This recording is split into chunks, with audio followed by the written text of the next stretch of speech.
capítulo 25. Segundo libro de Reyes, capítulo 25. Ya hasta aquí hemos visto llegó un tiempo a ser rey también. Pero ellos no aprendieron el corazón de su padre. Y esa es una pregunta que uno se hace. ¿Cómo fue que un rey que era tan espiritual, que era tan dedicado, sus hijos se corrompieron o no pudieron entender el mensaje del Todopoderoso? Hay una parte que el profeta Ezequiel habla para entender este punto. Los padres somos responsables ciertamente por nuestros hijos hasta un determinado punto. Nosotros somos responsables de enseñarle, de educarle, pero las decisiones en la vida, cuando ellos ya sean grandes, son su responsabilidad. Eso es lo correcto. Ahora, el problema va a ser que nunca nosotros como padres le hayamos enseñado lo que dice la Escritura, lo que dice la Torá. Ese sí va a ser nuestra responsabilidad. Pero un hijo que fue instruido, que fue educado conforme a la palabra, conforme a la Escritura, y cuando es grande decide irse en contra, entonces es su responsabilidad. Por eso, ninguno de estos reyes fue considerado inocente por el Todopoderoso, porque eran reyes que perfectamente se le instruyó con la palabra. Por eso su juicio fue fuerte, terrible. Te van a decir, pero qué terrible el Todopoderoso se comportó con estos tres reyes. Porque ellos conocían muy bien, ellos estaban plenamente con el conocimiento de la Escritura, de la idolatría, de las desgracias que pasó el pueblo, y de igual manera vivieron corrompidamente. Hay tres cosas que, ¿cómo se puede decir? Tres cosas que yo he captado que se apoderó de estos reyes: Joacás, Joacim y Sedequías. Uno es orgullo. En sus corazones había mucho orgullo. Una de las cosas que le hacía a ellos sentir orgulloso era que somos el hijo del rey Josías, el rey más grandioso que ha tenido Israel. O sea, por un lado ellos se sentían bien espiritual porque su padre era el más espiritual. Entonces ellos pensaban como nuestro padre fue el más espiritual, nosotros también tenemos esa unción espiritual. O sea, por un lado, entonces se sentían orgullosos por su padre, pero no entendían que su padre había humillado su corazón para ser espiritual. Ellos ese punto no entendieron. ¿Me entienden? Hay muchos que por ser hijo de pastor o hijo de algún gran ministro se sienten orgullosos, pero no se dan cuenta que ese gran ministro o ese pastor vivió humillando su vida, vivió humillando su corazón para que el Todopoderoso pueda darle muchos dones. Ese punto no entienden. Entonces, el primer punto, había orgullo en sus corazones. Segundo punto, incredulidad. Demasiada incredulidad. ¿Qué es incredulidad? No podían aceptar solamente la palabra ni la Escritura. Querían escuchar también consejos de otras personas, de otros sabios, y en ese momento, ¿quién apareció? El tercer punto, que eran falsos profetas, falsos maestros. Ahí empezó a introducirse. Cuando vos no tenés la confianza en la Escritura, cuando vos no podés creer en la palabra, sí o sí tenés que escuchar a maestros, a teólogos, a reverendos en divinidades, ¿no? No podés más creer lo que dice la Escritura. No, pero según el pastor tal, según el reverendo tal, según el monseñor tal. Y ahí aparecían los falsos profetas. Entonces, por eso podemos ver que estas personas, estos reyes, tenían orgullo, tenían incredulidad y también tenían a su alrededor muchos falsos profetas. Qué terrible, ¿no? Qué terrible. Bueno, entonces había terminado el capítulo 24 con la rebelión de Sedequías, ¿no? Sedequías se rebela contra Nabucodonosor. Él había hecho, según la Escritura que hemos pasado, un juramento de que por el Dios de Abraham, de que él iba a cumplir las promesas con el rey Nabucodonosor. El rey Nabucodonosor para aquel entonces ya había experimentado el poder de Daniel, que le reveló su sueño, y había experimentado ya el poder del Todopoderoso. Entonces, él entiende que Judá, bajo su poder, está sujeta, entonces él le da la oportunidad a ellos de continuar su reino después de haber llevado a Joaquín cautivo a Babilonia, pero le hace jurar a Sedequías por el Elohim de Abraham. Eso para un judío es muy sagrado, pero por lo visto para Sedequías no fue así, porque miren lo que hace. Aconteció a los 9 años de su reinado, versículo 1, ¿no? Capítulo 25, en el mes 10º, a los 10 días del mes, que Nabucodonosor, rey de Babilonia, vino con todo su ejército contra Jerusalén y la sitió y levantó torres contra ella alrededor. En aquel tiempo, para poder invadir una ciudad amurallada, construían unas torres así altas con ruedas y ahí se iban y atacaban. O sea, podemos ver que Nabucodonosor trajo el armamento, un armamento pesado, un armamento de combate fuerte. No era, Judá para aquel entonces no era algo tan importante. No era una ciudad tan importante. Había países, por ejemplo, una de las intenciones de Babilonia para lograr apoderarse del mundo era dominar Egipto. Siempre la guerra era entre Oriente y Occidente. Hacia el Oriente estaba Siria, Persia, Babilonia, y hacia el Occidente estaba toda la región de Egipto y también la parte de, ¿cómo se dice? Canaán, Damasco, toda esa zona. Siempre así era la lucha. Y en la mitad estaba Israel. Entonces Israel siempre era conflicto porque estaban ahí en el medio.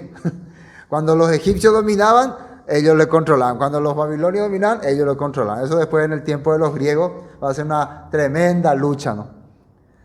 Entonces, pero acá no es el problema los imperios ni los ejércitos. Acá netamente el problema es el pueblo se apartó del Todopoderoso. Quiere decir, y esto es importante que entendamos, que si el Padre le puso a Israel, a Jerusalén, ahí en el medio de dos fuerzas, de prácticamente las fuerzas que controlaban el mundo, quiere decir que Israel era la capital que tenía que gobernar el mundo. Desde ahí se tenía que gobernar a las dos regiones. Pero ¿por qué no se logró eso? ¿Por qué los reyes de Judá no lograron eso? Porque fueron incrédulos, porque fueron rebeldes a la Escritura. El versículo 1, nota 1, vamos a ver. Falsos profetas. Estábamos hablando de los primeros problemas que hubo por la cual Nabucodonosor invadió la tierra.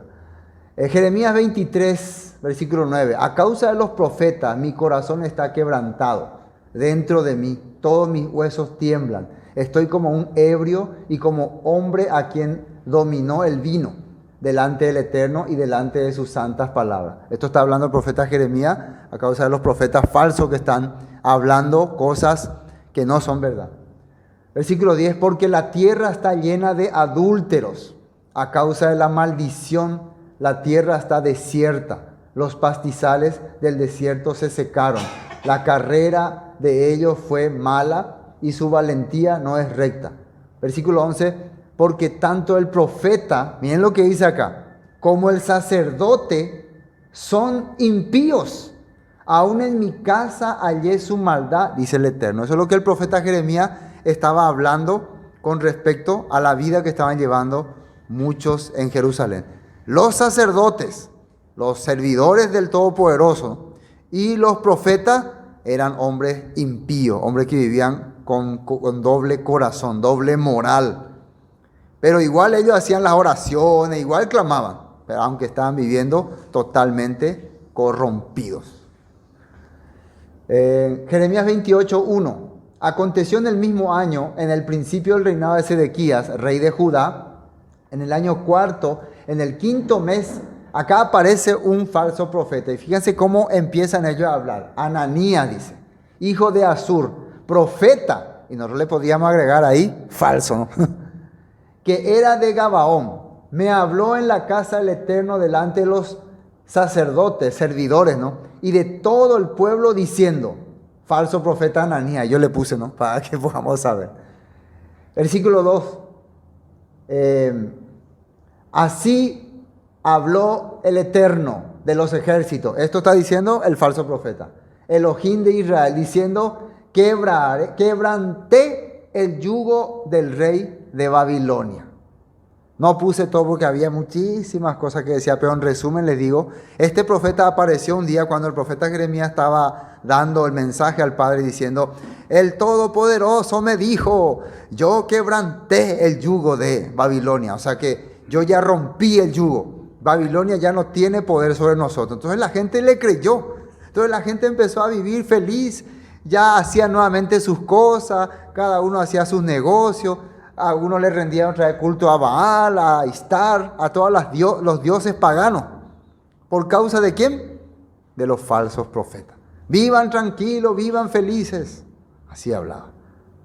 Y después Jeremías recibió una visión que le decía, decirle a ese señor Ananías que yo le mando decir esto. Por causa de haber corrompido a mi pueblo, va a morir este año. Y al final sale la escritura que ese año murió. Ahora, ¿por qué el Padre le revelaba estas cosas a Jeremías? Eso es lo que siempre explico, ¿no? Porque la Torá así dice. La Torá dice que cuando aparece un falso profeta que desvía el camino del pueblo, esa persona morirá. Y ya que el pueblo estaba corrompido, los líderes estaban corrompidos, no había quien haga juicio, entonces el propio Todopoderoso hacía el juicio. ¿Entiendes? Porque ese profeta tenía que ser juzgado por las autoridades, pero las autoridades mismas estaban corrompidas. Entonces, ya que todos están corrompidos, se mismo haya apotar a juicio. Sí, dice la escritura. Eso me hace recordar cuando Elí, en tiempo del profeta Samuel, tenía 2 hijos, ¿se acuerdan? Elí era juez, era sacerdote, sus hijos vivían pecando, corrompiéndose. Pero él no les decía nada, él no les castigaba. Entonces un día le habló, a través de Samuel, a través de un mensajero, dice la escritura, le habló a Elí, le dijo, ya que vos no le corregí a tu hijo, yo le voy a dar su merecido. Voy a sentenciarlo a muerte. Y así ocurrió. Bueno, Jeremías 29, 23. Testimonios de los falsos profetas. ¿Qué quiere decir eso? Una de las cosas que podemos darnos cuenta para identificar un falso profeta. Imagínense, eso es un secreto. Falso profeta, falso pastor, falso predicador, todo para identificar. Observen cómo vive, cómo camina, cómo se comporta con la gente. En este caso era categórico. El mismo Yeshua dijo, por su fruto lo conoceré. Ustedes andan con vestiduras blancas, pero por dentro son sepulcro blanqueado. Hay hipocresía, hay maldad. Y al final, ¿cómo reaccionaban ellos? Con odio hacia Yeshua. Entonces, vamos a lo que dice acá Jeremías 29, 23. Dice, porque hicieron maldad en Israel y cometieron, ¿qué dice ahí? Adulterio con las mujeres de su prójimo. Una de las cosas que hacían los falsos profetas es cometer adulterio. Jeremías lo está denunciando. Después, y falsamente hablaron en mi nombre palabra que no les mandé, lo cual yo sé y testifico, dice el Eterno. Empiezan a decir cosas que no están en la escritura. Una de las formas de identificar entonces, falso profeta, su vida normal es corrompida, su vida con las personas es corrompida y también empiezan a hablar cosas que no están en la escritura. Terrible, ¿no? Continuamos, ¿hay más? Segundo libro de Pedro, capítulo 2, versículo 1. El apóstol Pedro, este proféticamente para estos tiempos también, habló lo siguiente.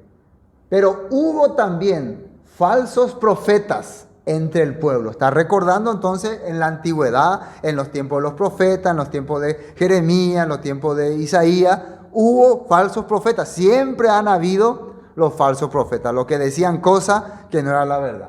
¿Cómo habrá entre vosotros falsos maestros que introducirán encubiertamente herejías destructoras y aún negarán al Eterno que los rescató, atrayendo sobre sí mismos destrucción repentina? Mira, el apóstol Pedro ya hablaba para esta generación. Ñande guarama heijaena. Uma hikwai orekoa era falso profeta. O mi otro ñande gente otro tiempo peguaré orekoa ahí la falso profeta. Añane tiempo peoita veije. ¿Qué van a hacer? Van a introducir encubiertamente, dice. Aparentemente va a parecer que están hablando de parte de Dios, de parte de Elohim, pero realmente están haciendo herejía. La palabra herejía quiere decir cambiando, contradiciendo. Hablando en el nombre de Dios, está contradiciendo lo que Dios dice. Y eso va a traer destrucción repentina. Entonces, todo lo que pasaba en los reyes era sombra profética de lo que va a pasar en estos tiempos. Amén.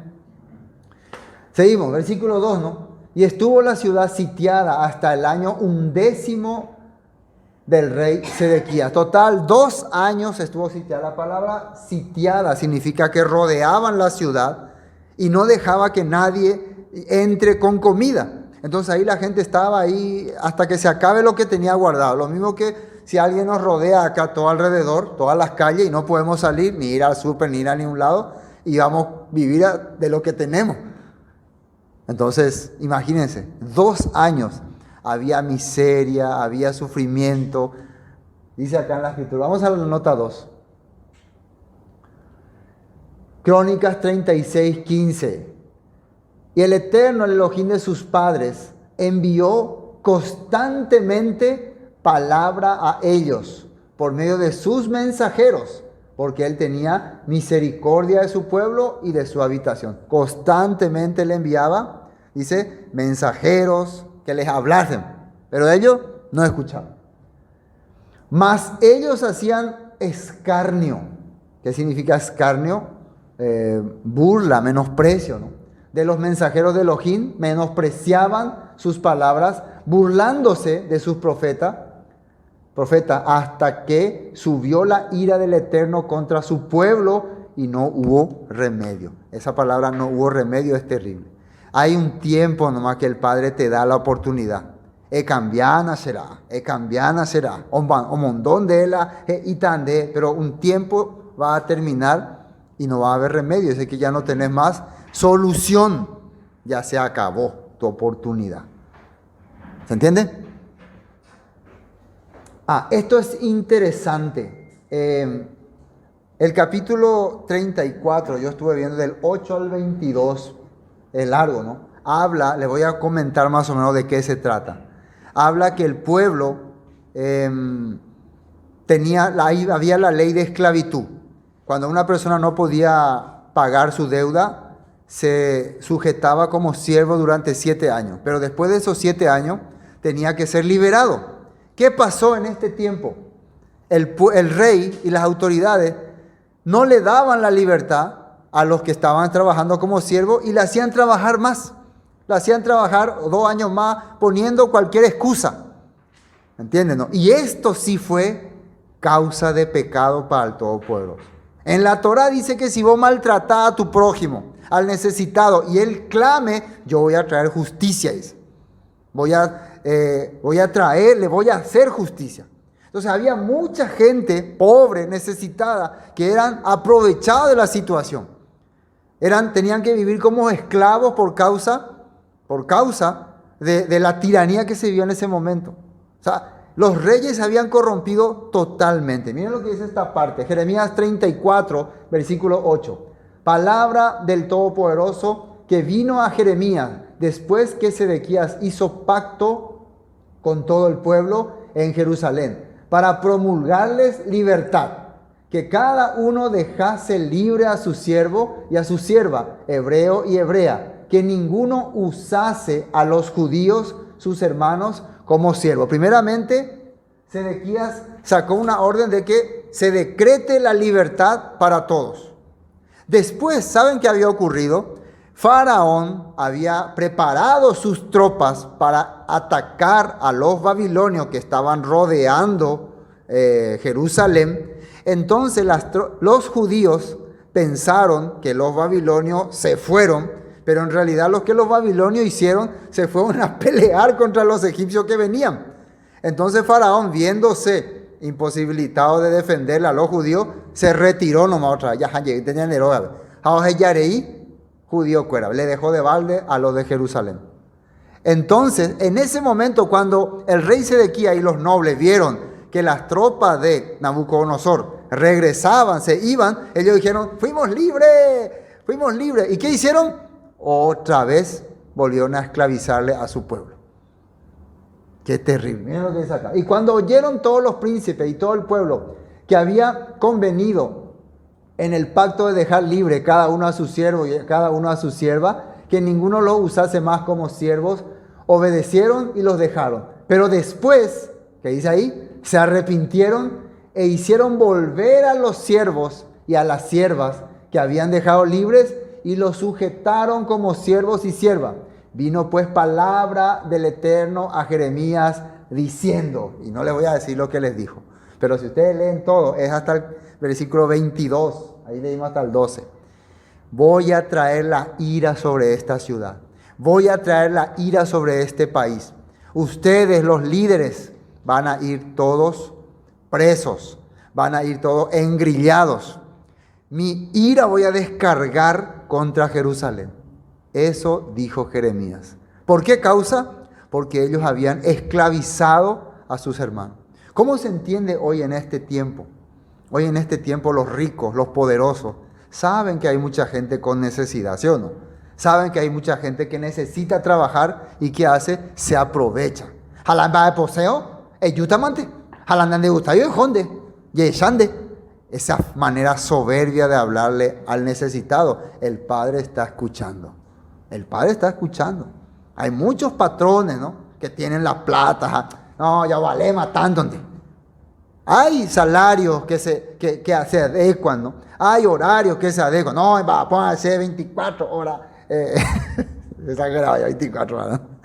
Pero así es, ¿no?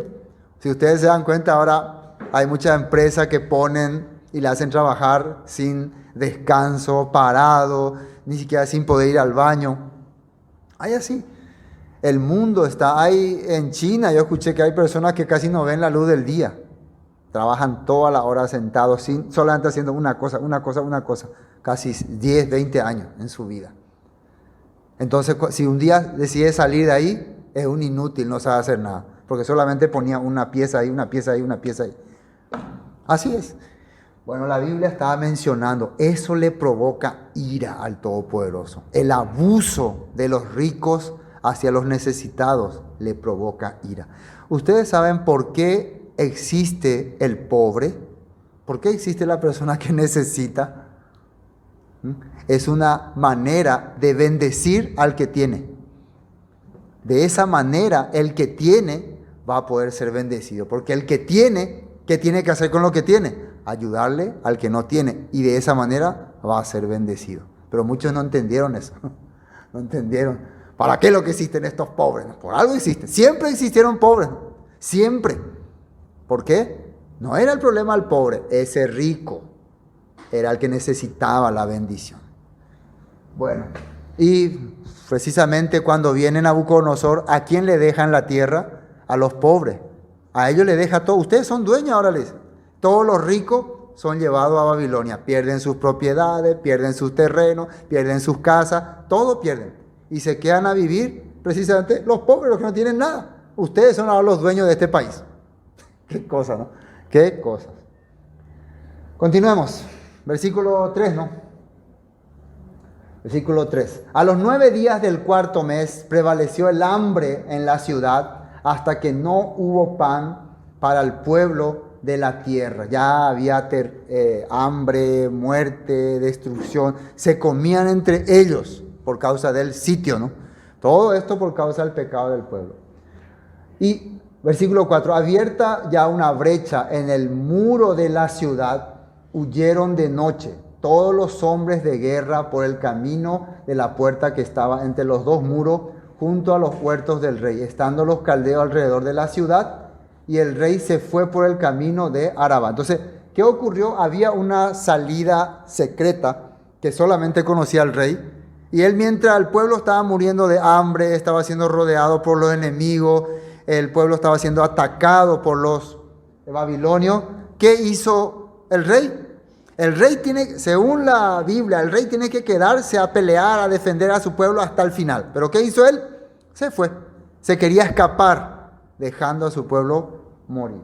Vamos a la ciudad. Interesante, Ezequiel recibió a un cautivo de de Jerusalén que estaba huyendo y que le contaba lo que estaba ocurriendo. Vamos a entrar en el capítulo, entramos en el capítulo 33, desde 21, ¿no? Aconteció en el año 12º de nuestro cautiverio, en el mes 10º, a los 5 días del mes, que vino a mí un fugitivo de Jerusalén diciendo, Ezequiel fue un profeta que se fue cautivo en la segunda deportación, en el tiempo en que el príncipe, que era rey ya, Joaquín, fue llevado con su mamá a Babilonia.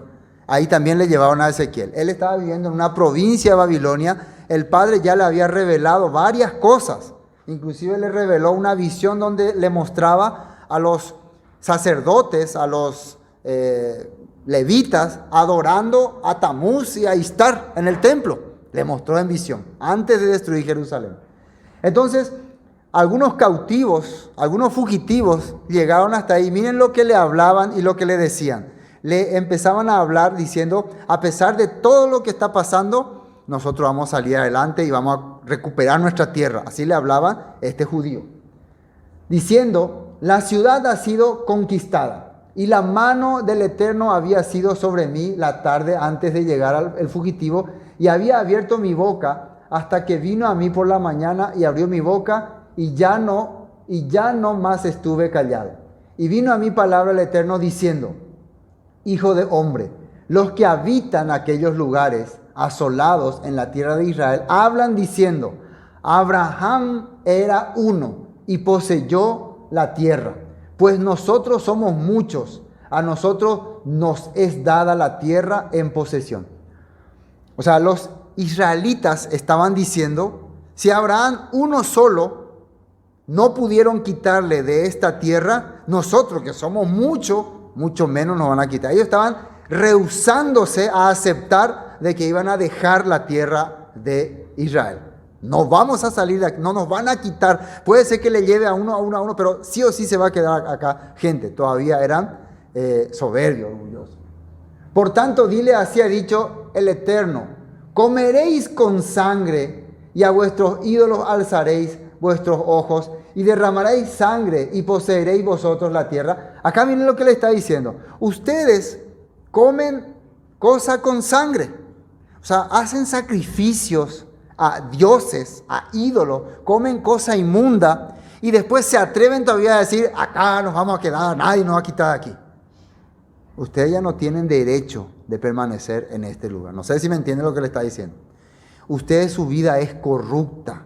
¿De dónde sacan ese orgullo? Es como Juan el Bautista que le decía a los judíos, no se hagan llamar hijos de Abraham, porque Abraham puede levantar descendencia de las piedras. Ustedes no tienen nada que ver con Abraham. Vamos a la nota 25. Creo que otra versión, sí. Por lo tanto, diles a esas personas, esto dice el Eterno, soberano, ustedes comen carne con sangre, rinden culto a ídolos y asesinan a los inocentes. ¿De veras piensan que la tierra debería ser suya? Asesinos, idólatras, adúlteros. ¿Acaso la tierra habría de pertenecerle? Así le está hablando el Todopoderoso a la gente de Israel a través del profeta Ezequiel, para que le diga a este fugitivo. Continuamos. Estuviste sobre vuestras espadas, hiciste abominación, contaminaste cada cual a la mujer de su prójimo, y habréis de poseer la tierra. Y dice muchas cosas más sobre la profecía, pero continuamos. Ahora están entendiendo por qué cae Jerusalén, ¿no? Versículo 4, ¿no? Abierta una brecha en el muro de la ciudad, huyeron de noche todos los hombres de guerra por el camino de la puerta que estaba entre los muros, junto a los huertos del rey, estando los caldeos alrededor de la ciudad, y el rey se fue por el camino de Araba. Y el ejército de los caldeos, versículo 5, siguió al rey y lo apresó en las llanuras de Jericó, habiendo sido dispersado todo su ejército. Al final fue apresado el rey Sedequías. Preso pues el rey, le trajeron al rey de Babilonia en Ribla y pronunciaron contra él sentencia. Ribla es una región al norte de Siria, ¿no? de Israel, al norte. Era una región más o menos que era central, digo, porque los que venían de Babilonia se quedaban ahí, y también los que venían de Egipto, los que venían de otras regiones. Era una zona estratégica. El faraón también había hecho ahí su cuartel general. Nabucodonosor hizo ahí su cuartel. Era lejos de Jerusalén, pero desde ahí él comandaba todo. Y hasta ahí le llevaron al rey Sedequías, ¿no? Y ahí le sentenciaron. ¿Cuál fue su sentencia? Pronunciaron sentencia. Degollaron. Vamos a la nota 6. La nota 6. Segundo libro de Crónicas, capítulo 36. Habla un poco acerca de este tema. Versículo 12. E hizo lo malo ante los ojos del Eterno. Está hablando del rey Sedequías, ¿no? Su Elohim. Y no se humilló delante del profeta Jeremías, que le hablaba de parte del Eterno. Aquí uno de los puntos que yo les dije, que eran los 3 puntos que hicieron que los últimos reyes de Judá caigan. Era orgullo, incredulidad y falsos profetas. Por más que el profeta le hablaba, le explicaba, le decía, no quería escuchar, porque él escuchaba a sus falsos profetas como Ananías. Aparte había orgullo en su corazón. Dépico mala en Boejaguá, seo rey de Judá. Yo soy el hijo de Josías, el gran rey.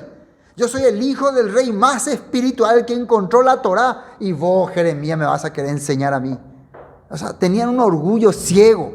Ese famoso hombre religioso que se siente que porque sus antepasados conocían la escritura o toda la vida eran de cuna cristiana, entonces nadie le puede decir sus verdades.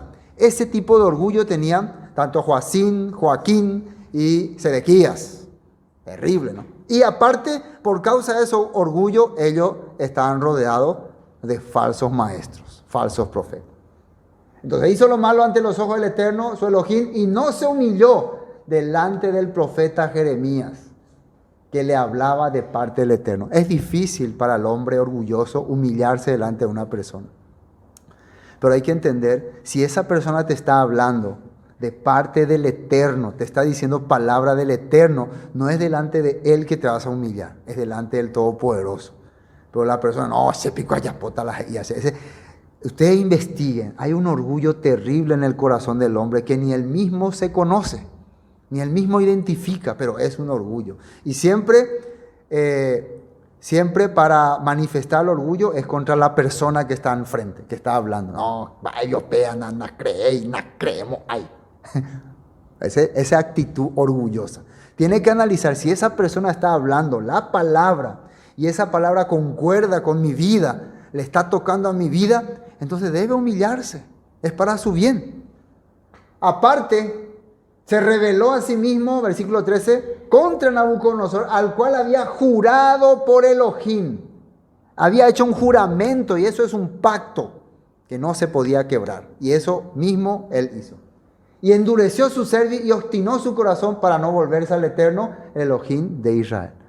Así es el hombre duro. Va a preferir morir y ver que todo el mundo muera a humillar su corazón. Por eso decía en Crónica, ya no hubo remedio. Dice, anda y ponjabey. Oye, allí mi pesa, ¿no? Anda y ponjabey, tipo, vea. Continuemos. Entonces llegó la sentencia, preso pues el rey, versículo 6, le trajeron al rey a Babilonia en Ribla y pronunciaron sentencia contra él. Degollaron, versículo 7, a los hijos de Sedequías. Le trajeron ahí frente a Nabucodonosor y le pusieron ahí a sus hijos. Sedequías, sí señor, son mis hijos. No, le atajaron a él. Y le mataron delante de él a su hijo. Jetabé se coge Isue.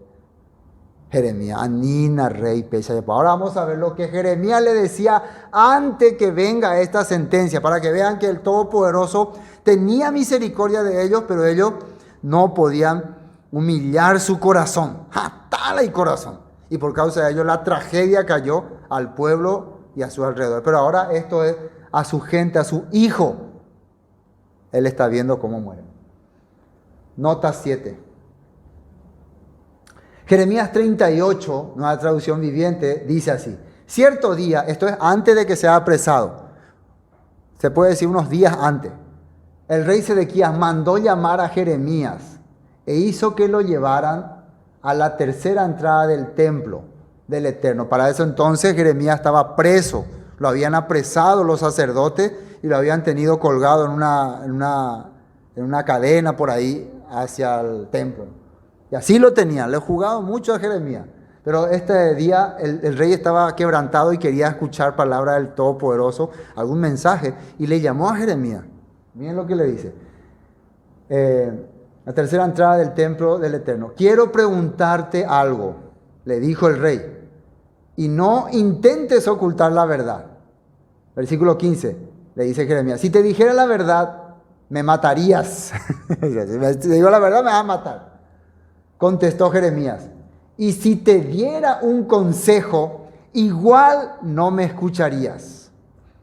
Versículo 16, entonces el rey Sedequías le prometió en secreto, tan cierto como que el Señor nuestro Creador vive, no te mataré. Le hizo un juramento. Te juro que aunque me diga lo que me diga, no te va a matar. ¿Eso estás viendo? Bueno, entonces sí. Tan cierto como el Eterno nuestro Creador vive, que no te mataré, ni te entregaré en mano de los hombres que desean verte muerto. Dice. Versículo 17. Entonces Jeremías le dijo, Sedequías, esto dice el Eterno, Elohim de Israel, si te rindes a los oficiales babilónicos, tú y toda tu familia, ¿qué dice ahí? Vivirán. Eñe rendina rey. Ejoña entrega a la Babilonia, pues eupilan de poja, aña entrega. Ja evivita como esclavo, pero evivita. Dice ahí, vivirás, dice. Y la ciudad no será incendiada. No va a destruirse la ciudad. Peante la ñacotea, añe rendí. Versículo 18. Pero si rehusas rendirte, no escaparás. La ciudad será entregada en manos de los babilonios y la incendiarán hasta reducirla a cenizas. Está en las manos del rey, pero él tenía que rendirse, tenía que entregarse y se le iba a llevar como esclavo. Pero ¿quisiera él hacer eso? Versículo 19, pero tengo miedo de rendirme. Miren, tengo miedo de rendirme, dice. Dijo el rey, porque los babilonios me pueden entregar a los judíos que desertaron para unirse a ellos y quién sabe qué me harán, dice. Él empezó a tener miedo de que se le entregue a otros judíos, se le lleve con otros judíos que le odiaban a él, porque había muchos judíos que le odiaban a Sedequías, porque ellos decían, por causa de Sedequías vino toda esta desgracia. Judíos que ya estaban viviendo en Babilonia. Entonces él tenía miedo de que me lleven en Babilonia y me entreguen a esos judíos y después ellos me hagan desastre. Pero miren lo que le dice Jeremías. Si vos creés, por eso, ¿cuál era otro de los problemas? Orgullo, otro era incredulidad. Tres cosas que hacen que una persona fracase delante de Dios. Orgullo, incredulidad y falsos profetas que te rodean. Entonces, él tenía el orgullo. Ahora que se manifiesta. Sino que dice, si eliges obedecer al Señor, al Eterno, no serás entregado a ellos, contestó Jeremías. Entonces Jeremías le está dando la garantía. No, el Todopoderoso dice, si te entregas, nadie te va a hacer nada. Vas a ser esclavo ciertamente, pero nadie te va a hacer nada. Vas a vivir, vos y tus hijos, tu familia, esta ciudad. Sino que salvarás tu vida y todo te irá bien. Todo te irá bien. Pero él aceptó esto. No, seguía teniendo miedo. ¿Por qué? Incredulidad. Aunque Jeremías le habla de parte del Padre, él mismo le llamó, él sabe que Jeremías está siendo usado por el Padre, porque todo lo que Jeremías decía se cumplía. En su corazón había esa incredulidad. No va a ocurrir así. No creo. Famoso, ¿no? No creo. Entonces, ¿hasta qué ocurre? Pero si te niegas a rendirte, el Eterno me ha revelado lo siguiente. Todas las mujeres que queden en el palacio serán sacadas y entregadas a los oficiales del ejército babilónico. Entonces las mujeres se mofarán de ti, diciendo, qué buenos amigos tienes, te han traicionado y engañado, cuando tus pies se hundieron en el barro, te abandonaron a tu suerte. Todas tus esposas e hijos serán entregados a los babilonios y tú no escaparás. El rey de Babilonia te apresará y esta ciudad será incendiada. Entonces Sedequías le dijo a Jeremías: no le comentes a nadie que me dijiste esto.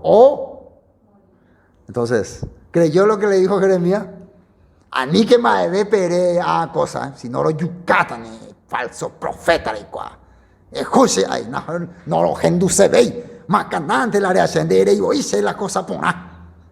Así contesta la gente, siempre quiere escuchar cosas buenas. Decime una palabra agradable. Bendeciré tu vida, serás bendición, hermano, prosperarás. Le dio la opción, ella entregana, ella rendina. Estamba de Baingo y Yapo, pero el Padre te da oportunidad. Rendite. El orgullo es terrible. Continuamos, hay más, ¿no? Ahí terminó. Ezequiel 12:10.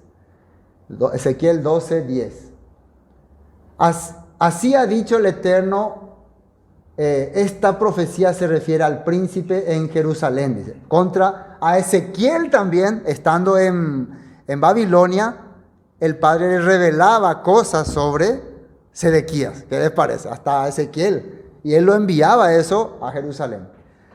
Así ha dicho el Eterno, esta profecía se refiere al príncipe en Jerusalén y a toda la casa de Israel que está en medio de ella. Diles, yo soy vuestra señal, como yo hice así, hará con vosotros, partiréis al destierro, en cautividad. Versículo 12. Y al príncipe que está en medio de ellos, llevarán a cuestas de noche y saldrán por la pared, abrirán paso para sacarlo por ella, cubrirá su rostro para no ver con sus ojos la tierra. Versículo 13. Mas yo extenderé mi red sobre él y caerá preso en mi trampa y haré llevarlo a Babilonia, a tierra de caldeos, pero no la verá y allá morirá.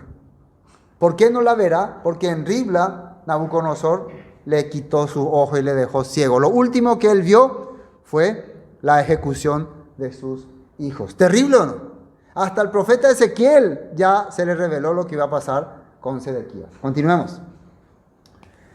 Bueno, degollaron a sus hijos de Sedequías en presencia suya y a Sedequías le sacaron los ojos y atado con cadenas lo llevaron a Babilonia. Versículo 8. Vamos a terminar ya esta parte.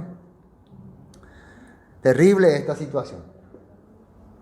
En el mes quinto, a los 7 días del mes, siendo el año 19 de Nabucodonosor, rey de Babilonia, vino a Jerusalén Nabuzaradán. Ese era su general, el nombre de su general. ¿Cómo se llamaba? Nabuzaradán. Qué nombre más raro. Por ahí si quieren algún nombre, ya tienen ya. Capitán de la guardia, siervo del rey de Babilonia, y quemó la casa del Eterno. ¿Qué hizo? Incendió el templo. Destruyó todo el templo. Estaba yo pensando, el segundo templo fue destruido después de que Yeshua murió, resucitó y envió a sus apóstoles. ¿Por qué fue destruido el primer templo?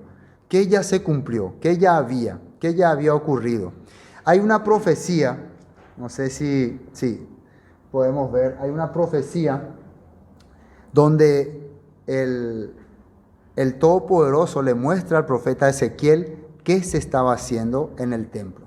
Vamos a ver Ezequiel 8. Ezequiel 8, a ver si es este. Vamos a Ezequiel 8, versículo 1. Una profecía interesante. Sí. Visión de las abominaciones en Jerusalén. Versículo Ezequiel 8:1. En el sexto año, en el mes sexto, a los 5 días del mes, aconteció que estaba yo sentado en mi casa, y los ancianos de Judá estaban sentados delante de mí, y allí se posó sobre mí la mano del Eterno. Esto es en Babilonia, cautividad de Ezequiel. Y miré, y aquí una figura que parecía de hombre, desde sus lomos para abajo, fuego, y desde sus lomos para arriba parecía resplandor, el aspecto de bronce refulgente. Algunos dicen que era una imagen representativa del Mesías. Y aquella figura extendió la mano y me tomó por las quedejas de mi cabeza, y el Espíritu me alzó entre el cielo y la tierra y me llevó en visiones de Elohim a Jerusalén. En ese momento, como si en directo haya ido él ¿cómo se puede decir? Transportado, que era como decía, teletransportación, dice, ¿no? Llegó a Jerusalén, de Babilonia a Jerusalén un ratito. Pero miren lo que empezó a ver. Y aquella figura, ¿no? Extendió eso ya leímos, ¿no? Y me llevó en visiones de Elohim a Jerusalén, a la entrada de la puerta de adentro que mira hacia el norte, donde estaba la habitación de la imagen del celo, de la que provoca celos. Y he aquí, versículo 4, allí estaba la gloria del Elohim de Israel, como la visión que yo había visto en el campo. Y me dijo, hijo de hombre, alza ahora tus ojos hacia el lado norte, y alcé mis ojos hacia el norte, y he aquí, al norte, junto a la puerta del altar, aquella imagen del celo en la entrada.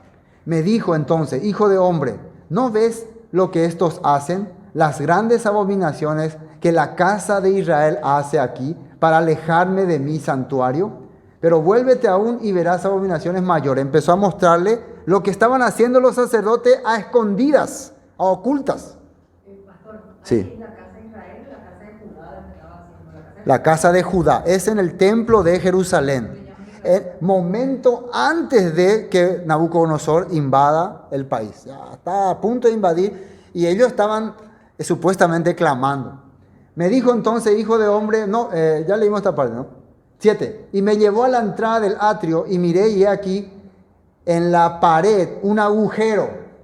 Y me dijo, hijo de hombre, cava ahora en la pared, y cavé en la pared y he aquí una puerta. Me dijo luego, entra y ve las malvadas abominaciones que estos hacen allí. Entré pues y miré y he aquí toda forma de reptiles y de bestias abominables y todos los ídolos de la casa de Israel que estaban pintados en la pared por todo alrededor. ¿Dónde estaban estas cosas? En el templo. En el templo en aquella época había la parte donde hacían los sacrificios, ahí afuera todo era normal, pero adentro había lugares secretos donde ellos estaban adorando otros dioses. Ya no se estaba haciendo la adoración que se hacía antes. También, según algunos comentarios, estos son comentarios, el arca del pacto ya no estaba en el templo, había desaparecido. ¿Sabían? Babilonia, Nabucodonosor, cuando llegó su ejército, quería encontrar el arca del pacto, nunca encontró, desapareció. El arca del pacto no estaba. Hay ahí misterios de cómo desapareció, ustedes les doy la tarea para que investiguen, pero ya no estaba. El arca del pacto ya no estaba en el templo de Jerusalén. Y dijimos nosotros una vez, ¿qué era lo que le daba valor al templo al tabernáculo y al templo? El arca del pacto era. Ahora, ¿qué era lo que daba valor al segundo templo entonces? Que ahí iba a venir el Mesías Yeshua. Bueno, y delante de ellos estaban 70 varones de los ancianos de la casa de Israel, y Hazanías, hijo de Safán, en medio de ellos, cada uno con su incensario en su mano, y subía una nube espesa de incienso. Y me dijo, hijo de hombre, ¿has visto las cosas que los ancianos de la casa de Israel hacen en tiniebla? Cada uno en su cámara, pintada de imágenes. Porque dicen ellos, no nos ve el Eterno ha abandonado la tierra. Entonces algunos dicen que como ya no estaba ahí el arca del pacto, que se perdió, no saben cómo, ellos empezaban a buscar ayuda en otros dioses, en otras deidades. El Todopoderoso nos ha abandonado, entonces ellos empezaban a clamar ahí secretamente a otros dioses. Por eso es que el pueblo también buscaba a otros dioses.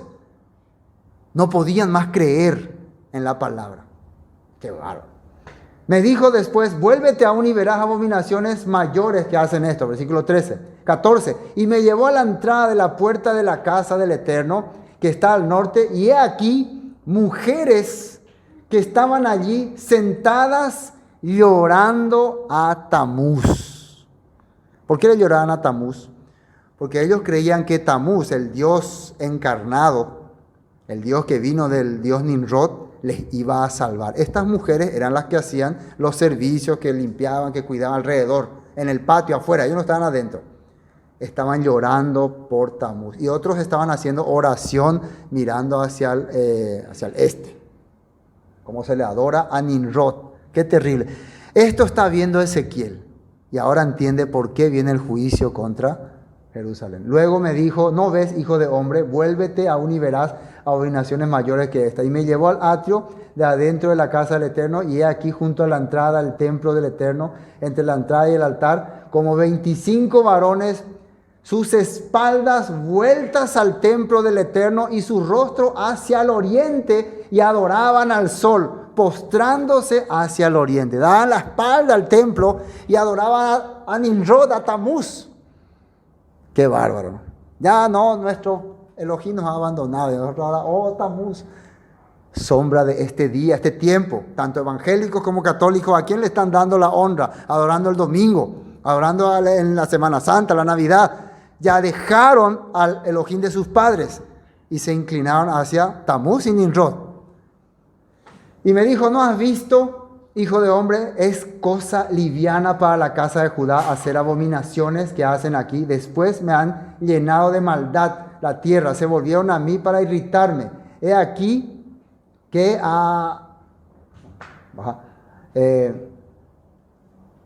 aplicarán el ramo a sus narices. Pues también yo procederé con furor, no perdonaré mi ojo, ni tendré misericordia, y gritarán a mis oídos con gran voz, y no lo oiré.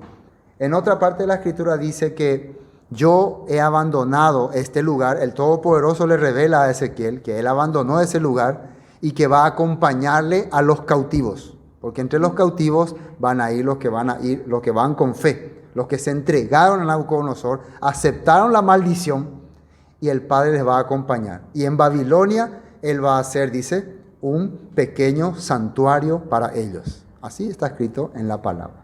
O sea que el Padre ya no estaba entonces en ese templo. Ahora podemos entender por qué Nabucodonosor pudo destruir. Si no, no lo hubiera destruido. ¿Entienden, no? Por esa razón fue destruido. Terminemos. Creo que tenemos que terminar. Reyes, Segunda de Reyes, versículo 10. Y todo el ejército de los caldeos que estaba con el capitán de la guardia derribó los muros alrededor de Jerusalén. Y a los del pueblo que habían quedado en la ciudad, a los que se habían, atiendan bien esta parte, yo marqué por eso, pasado al rey de Babilonia, y a los que habían quedado de la gente común. ¿Cuánto grupo hay aquí? 2. Existía ese grupo que aceptó la palabra de Jeremías, que cuando entraron los caldeos, los babilonios, se entregaron, se rindieron, inclusive marcaron sus casas con símbolos babilónicos, para que los soldados entiendan que esta familia se está entregando al rey, acepta a Nabucodonosor como rey. Esas personas fueron llevadas como ciudadanos cautivos. Ellos fueron llevados para vivir en Babilonia. Se les va a dar casa, se les va a dar congregación, se les va a dar todos los derechos, pero van a ser cautivos. No van a poder salir de ahí. ¿Me entienden, no? Pero los ciudadanos que dice ahí común son los que fueron capturados, los que pelearon, los que no se entregaron, los que huían y fueron capturados así. ¿Esos cómo fueron llevados? Como esclavos. Entre ellos, ¿quién? El rey. Ciego todavía, el rey. Los llevó cautivos Nabuzaradán, capitán de la guardia. Mas a los pobres de la tierra dejó Nabuzaradán, capitán de la guardia, para que labrase las viñas y la tierra. Los pobres que antes fueron ignorados, menospreciados, se quedaron ahí para seguir trabajando en sus viñas. Ustedes son los dueños, ahora peguen la yara. Esa es una sombra profética. Sombra profética en la Escritura dice: de los mansos será la tierra, ellos van a heredarla. Aunque la tierra quedó desolada, es la tierra prometida. El profeta Jeremías quedó también ahí. Quedaron también unos cuantos para seguir gobernando. Después hubo otro conflicto que vamos a hablar más adelante. Pero el Padre le dio, se puede decir que tuvo misericordia de esa gente que no tenía esperanza. En serio, que no tenía esperanza. Que de verdad estaba sin esperanza. Ellos se quedaron como dueños de todo. Viñas, terrenos. Si por ejemplo ellos trabajaban con un patrón que era el dueño de todo, el patrón y toda su familia fue llevado. Ustedes son ahora los dueños. Ustedes van a encargarse de este terreno. Amén. Quebraron los caldeos la columna de bronce que estaba... Vamos a ver la nota 12. Segunda de Crónicas 36. Dice 20. Los que escaparon de la espada fueron llevados cautivos a Babilonia y fueron siervos de él y los de sus hijos hasta que vino el reino de los persas. Dice, para que se cumpliese la palabra del Eterno por boca de Jeremías, hasta que la tierra hubo gozado de reposo, porque todo el tiempo de su asolamiento reposó hasta que los 70 años fueron cumplidos. 70 años fueron llevados ellos en cautiverio. Era un castigo porque el pueblo no hacía, los líderes no hacían reposar la tierra, no cumplían el año sabático. Entonces vino disciplina contra la tierra. Pero el año sabático no solamente representaba dejar reposar la tierra, también dejar reposar el corazón, las personas, muchas cosas que se acumularon. Terminando, 14. Llevaron también los caldeos las paletas, las despabiladeras, los cucharones y todos los utensilios de bronce con que ministran. Todo esto fueron hechos por Salomón en tiempos también de Moisés para el templo. Las dos columnas, un mar y las basas que Salomón había hecho para la casa del Eterno, no fue posible pesar todo esto, eran demasiadas muchas cosas. 17. La altura de una columna era de 18 codos y tenía encima un capitel de bronce. La altura del capitel era de 3 codos, 1,5 metros, ¿no? Y sobre el capitel había una red y granadas alrededor, todo de bronce. E igual labor había en la otra columna con su red. Todas las cosas que estaban en el templo. Tomó entonces el capitán de la guardia al primer sacerdote Seraías, al segundo sacerdote Sofonías y 3 guardas de la vajilla. Vamos a ver qué hace con ellos. Y de la ciudad tomó un oficial que tenía a su cargo los hombres de guerra y 5 varones de los consejeros del rey que estaban en la ciudad, el principal escriba del ejército que llevaba el registro de la gente del país y 60 varones del pueblo de la tierra que estaban en la ciudad.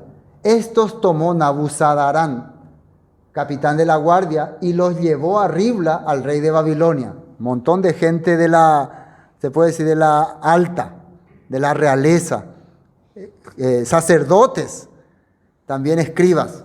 ¿Y qué hizo? Y el rey de Babilonia los hirió y mató en Ribla, en su tierra de Amat. Así fue llevado cautivo Judá de sobre su tierra. Ahí terminó la historia para el pueblo de Judá. Los mató a toditos los nobles, todo lo importante.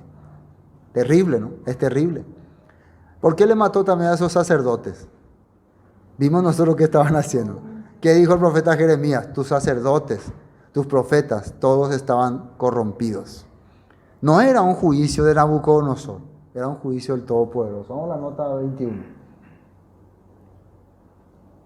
Segunda de Reyes 25, 21 dice, ahí en Ribla, en la tierra de Amat, el rey de Babilonia mandó que los ejecutaran a todos, así que el pueblo de Judá fue expulsado de su tierra y llevado al destierro. Deuteronomio capítulo 28, versículo 49. Desde un extremo de la tierra el Señor traerá contra ti una nación lejana que te caerá encima como un buitre. En la otra versión dice como un águila, y a Babilonia se le consideraba águila. En picada es una nación que habla un idioma que tú no comprendes, un pueblo cruel y feroz que no muestra respeto por los ancianos ni piedad por los niños. 51. Sus ejércitos devorarán tus animales y tus cultivos, y tú quedarás destruido. No dejarán ninguna clase de grano, ni vino nuevo, ni aceite de oliva, ni terneros, ni corderos, y te morirás de hambre. 52. Atacarán tus ciudades hasta derribar todas las murallas fortificadas de tu territorio, esos muros en los que confiabas para protegerte. Atacarán todas las ciudades de la tierra que el Eterno tu Elohim te ha dado. 53. El estado de sitio y la terrible aflicción del ataque enemigo serán tan insoportables que terminarás comiéndote la carne de tus propios hijos e hijas, aquellos que el Eterno tu Elohim te dio. Parece que Moisés estuviera contando detalladamente lo que ocurrió. Estamos hablando de lo que dice la Torá hace años atrás, 500 años atrás. Todo Israel Daniel capítulo 9, fíjense lo que Daniel también escribió cuando estaba en cautiverio. Daniel 9:11. Todo Israel traspasó tu ley, apartándose para no obedecer tu voz, por lo cual ha caído sobre nosotros la maldición y el juramento que está escrito en la ley de Moisés, siervo de Elohim, porque contra él pecamos. Entonces todo lo que nos ocurrió, Daniel reconoce, es algo que estaba escrito en la ley, y esa es una maldición. En la ley, en la Torá, hay escrito una maldición, y esa maldición cayó sobre nosotros. Quedamos bajo esa maldición. ¿Por qué? Porque hicimos lo que dice ahí. Hicimos lo que dice ahí, entonces esa maldición vino sobre nosotros. Daniel está reconociendo. Moisés, siervo de Elohim, porque contra él pecamos. Versículo 12. Y él ha cumplido la palabra que habló contra nosotros y contra nuestros jefes que nos gobernaron, trayendo sobre nosotros tan grande mal, pues nunca fue hecho debajo del cielo nada semejante a lo que se ha hecho contra Jerusalén. Conforme está escrito en la ley de Moisés, todo este mal vino sobre nosotros, y no hemos implorado el favor del Eterno nuestro Elohim para convertirnos de nuestras maldades y entender tu verdad. Daniel confirma que todo lo que ocurrió estaba escrito. Todo lo que ocurre está escrito. Entonces, si yo quiero saber qué quiere el Padre, está escrito. ¿Por qué yo me voy y escucho a falsos profetas, falsos maestros? Porque no creo lo que está escrito. Amén.